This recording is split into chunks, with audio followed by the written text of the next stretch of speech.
बिना महल के भीतर का दर्शन मिलेगा नहीं। तो शंकर जी बोले देवी हमने काकभुसुंडी जी से कहा चला कोई जुगाड़ लगाया जाए।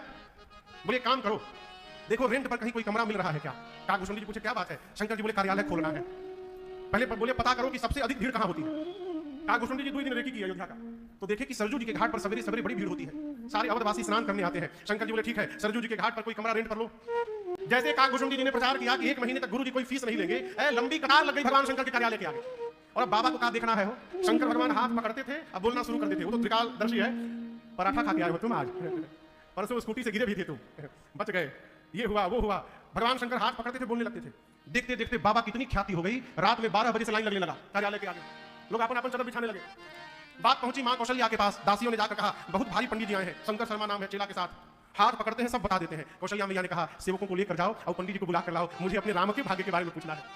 शंकर भगवान कार्यालय खोल के देख रहे थे हाथ, तब तक महल के सेवक पहुंचे, जाकर भीड़ हटाकर पहुंचे कार्यालय में। लोग बोले ओवरटेक न करिए, लाइन में आइए। बोले हम हाथ दिखाने नहीं आए।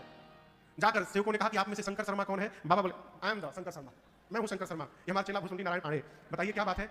सेवकों ने कहा कि चलिए महारानी ने बुलवाया है, उनके लल्ला का भाग्य बताना है आपको। जैसे बाबा सुने काकभुसुंडी जी से बोले चेला जल्दी पोथी पत्रा बंद कर चले गए। बाबा काकभुसुंडी जी को लेकर पहुंचे महल के द्वार पर द्वारपाल खड़े थे, रोक दिए, रुकिए रुकिए रुकिए, आप में से शंकर शर्मा कौन है। शंकर जी बोले मैं हूं शंकर शर्मा। से द्वारपालों ने कहा एंट्री पास केवल आपके नाम का ही, चेला नहीं जाएगा आपका।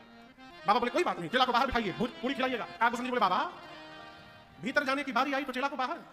बाबा बोले तुम्हारे चक्कर में हम अटक जाएंगे, एक बार हमको भीतर जाने दो, कोई ना कोई गणित लगा के बुला लूंगा तुमको।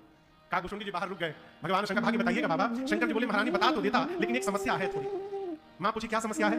बाबा बोले ऐसा है कि हमारा सब पोथी पत्रा लेकर हमारा चेला झोली लेकर बाहर खड़ा है, अगर तक चेला पोथी लेकर आएगा नहीं हम बताएंगे कहा। मां बोली उनको बुलवाना है कहा। बाबा बोले बड़ी कृपा होती। स्पेशल एंट्री हुई काकभुसुंडी जी की।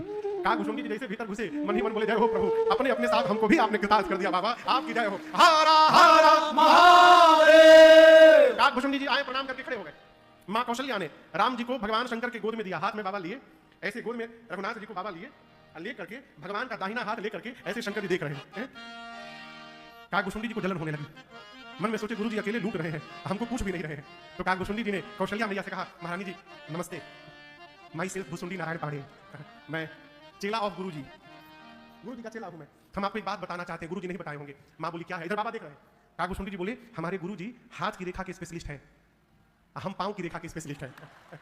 तो जब तक गुरु जी हाथ से देख रहे हैं आप कहिए तो हम पांव देख लें। मां बोली देख लीजिए। तो काकभुसुंडी जी भगवान के छोटे छोटे पांव अपने एक ही हाथ में भगवान के दोनों पांव पकड़ लिए, एक ही हाथ में दोनों पांव, और जो भगवान का दूसरा हाथ खाली था उस दूसरे हाथ को लेकर अपने सिर पे रख लिए। शंकर भगवान देखे काकभुसुंडी जी को कहा अरे हम गुरु होकर केवल हाथ पकड़े हैं, ये चेला हाथ और पांव दोनों पकड़ लिया है, ये चेला तो गुरु जी से आगे निकल गया। काकभुसुंडी जी के सौभाग्य पर बाबा भी गदगद हो गए। और आपको बताऊं उसी दिन